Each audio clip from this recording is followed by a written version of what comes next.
le calendrier scolaire 2014-2015 est aménagé pour que le maître dispose dans son temps d'au moins 200 heures de formation. Le calendrier est aménagé cette année. Cela demande des sacrifices. Cela demandera des heures de travail en dehors des jours de classe traditionnels. Les calendriers ou les vacances de décembre, de Pâques sont réaménagés en fonction de ce dispositif. Et les premiers tests qu'on a fait déjà autour, dans certaines, avec des focus group de certains maîtres, montrent l'engouement pour arriver à un niveau de professionnalisation qui sécurise non seulement le maître, qui sécurise les écoles et qui nous fera arriver à des résultats différents que les résultats que je suis en train d'observer actuellement au niveau des examens de la 6e année, de la 9e année, du bac 1, du bac 2, où il y a quelques heures, un de vos collègues me disait que dans sa circonscription, il y a un lycée depuis 6 ans qui donne 0% d'admis. 0% d'admis depuis 6 ans. Je pense qu'il est venu l'heure de prendre des décisions par rapport à ça. Nous en sommes tous conscients de cette urgence. Ce permis provisoire d'enseigner délivré à tous les maîtres qui donne accès à ce parcours professionnalisant qui va durer une période. Pour certains maîtres, probablement dès le mois d'octobre, novembre, ils pourront faire valoir leurs droits au vrai permis d'enseigner. Parce qu'automatiquement, les institutions de formation qui seront accréditées pour délivrer le permis, parce qu'il y a des tests, il y a des examens, il y a toute une série de dispositifs et pour renforcer les compétences professionnelles des maîtres qui seront à l'échelle nationale, permettront à ceux qui sont déjà prêts d'avoir rapidement de passer du permis provisoire au permis d'enseigner. Ce permis d'enseigner, vous en êtes conscient aussi, n'est pas à vie.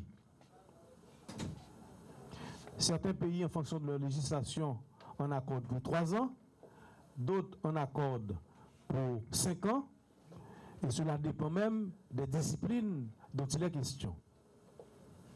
Donc ceci, c'est un point majeur et je vous invite à aider, à appuyer dans vos différentes circonscriptions, à apporter votre expertise, le sens de votre engagement pour qu'on résolve ce problème de recrutement professionnel dans le système, pour qu'on résolve définitivement la question des arriérés, la question des nominations qui traînent, parce qu'on aura pratiquement mis une fin.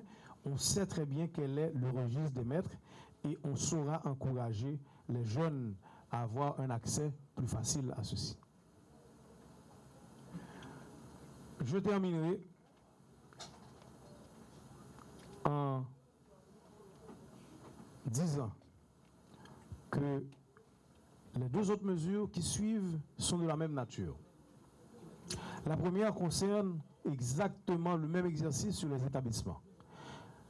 La même enquête fera qu'on disposera de l'ensemble du parc public et non public d'établissements aujourd'hui installés dans le pays, à qui il sera délivré une carte d'identité d'établissement. Ce n'est pas l'accréditation.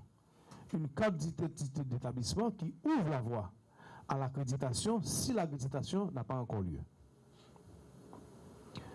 Et pour compléter le dispositif des mesures à la rentrée, une des mesures importantes, c'est celle qui consiste, parce qu'on a déjà, j'enregistre déjà une forte demande de plusieurs enseignants qui veulent faire valoir leurs droits à la retraite. Il y a beaucoup qui sont fatigués et heureusement, depuis 2005, le maître peut faire valoir son retraite en gardant 100% de et en salaire.